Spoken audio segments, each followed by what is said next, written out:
Salut Tilou, c'est Payboy pour un nouveau Road Trip in Tokyo, et cette fois-ci pour quelque chose que je n'apprécie pas. Alors il faut savoir quelque chose, hein, vous le savez très bien, dans le milieu un petit peu cinéphile, goodies, brocante et tout, les gens, voilà, les goodies, les objets prennent très vite de la valeur, augmentent selon leur rareté, selon justement leur disponibilité, selon leur prix de départ, selon la demande aussi. Et comme vous avez pu le constater avec donc la période rétro dans les jeux vidéo, avec des émissions comme le Joueur du Grenier en premier lieu, la mode du rétro est revenue à la mode et tout le monde a voulu acheter des jeux. Sauf que comme vous le savez, dans le monde des goodies, de la culture et de tout ce qui est un petit peu ancien, vous avez des gens qui sont des véritables escrocs et qui s'amusent donc à racheter ces petits objets qui valent des tonnes d'or, de pépites, pour ensuite le revendre au maximum sur le marché, alors qu'ils en ont rien à foutre de l'objet en eux-mêmes. Vous savez très bien de qui je veux parler, ces gens qui vont à 5 h du matin voir les vendeurs de jeux vidéo alors qu'ils n'ont même pas encore posé leurs installs et leurs jeux pour prendre au maximum, d'essayer de le baisser au plus petit prix pour ensuite le revendre eux plutôt à des milliers d'euros. Des spéculateurs précoces qui pourrissent donc les fans de leurs jeux vidéo qu'ils aimeraient avoir, en tout cas pour terminer leur collection et non pas juste pour le revendre à des fans qui hélas sont ligotés à acheter que à ces personnes qui détiennent le marché. Hélas donc au Japon vous avez un petit peu la même chose, enfin vous avez des gens honnêtes et tout ça, mais ça a créé des magasins, donc comme je vous l'ai dit, qui existent sur le marché et qui jouent sur ça. Dans un immeuble qui s'appelle Otaku Mode en plus, dans un immeuble en plus qui contient un café tout en haut avec des nouvelles figurines à la mode et que je vous montrerai à la photo, vous avez dans les 2 et 3e étages justement donc des vitrines de jouets, de goodies, de différentes séries à différents prix.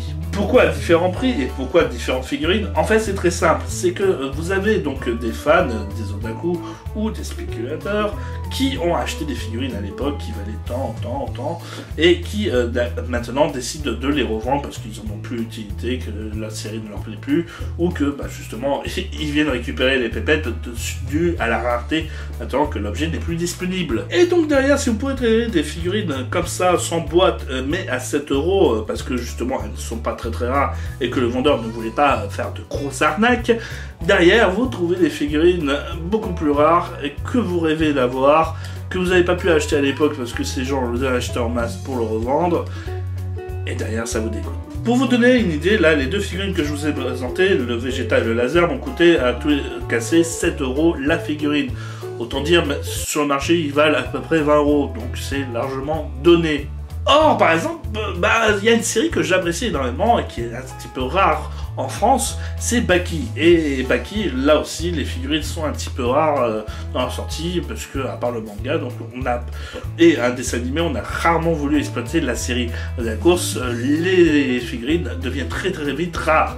Et pour une figurine qui a à peu près cette taille-là, et pas beaucoup plus de détails que celle de la Vegeta ou Laser que je vous ai présenté de Bandress Pro, derrière, vous avez un prix carrément trop excessif. Alors je vous laisse deviner pendant quelques secondes le prix. Et oui, vous pouvez avoir des figurines qui coûtaient 80 balles ou même 120 balles la figurine. Oh, autant dire, c'était beaucoup trop. Le problème étant, c'est que c'était les seuls à proposer cette figurine qui était ancienne et donc très recherchée.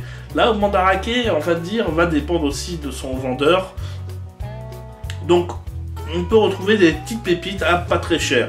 Pour vous donner une petite idée, cette poupée de Kira, et non, attention, c'est pas une figurine, mais une véritable poupée avec du vrai tissu, et vous avez plusieurs têtes et tout ça, qui peuvent être changées avec la boîte, vendue donc avec sa boîte, je l'ai retrouvée à 80 €, alors qu'en vrai, elle coûte plutôt dans les 150 €, soit 70 € de moins que son prix. C'est autant dire un véritable cadeau que je me suis fait, et que je recherchais énormément. Je recherche en tout cas toutes les figurines de ce style. Alors le recyclage otaku, c'est vraiment pas mal des fois, ça permet de retrouver par exemple ces 2 figurines au prix de 10 € chacune, alors qu'actuellement elles coûtent entre 25 et 30 € sur le marché chacune. Mais derrière, ça permet de galérer sur certaines figurines que j'aurais aimé encore acheter en masse et tout ça, mais que j'ai dû m'abstenir parce que au prix trop excessif. Alors attention, cette émission était juste en fait pour vous présenter les petits cadeaux que je me suis fait au Japon et que je me suis fait grave plaisir. Parce que sachez qu'on trouve beaucoup plus de figurines à bas prix au Japon qu'en France.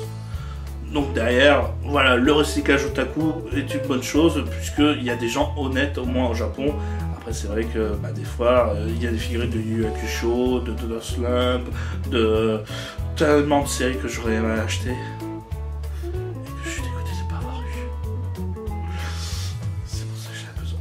D'en parler dans cette émission.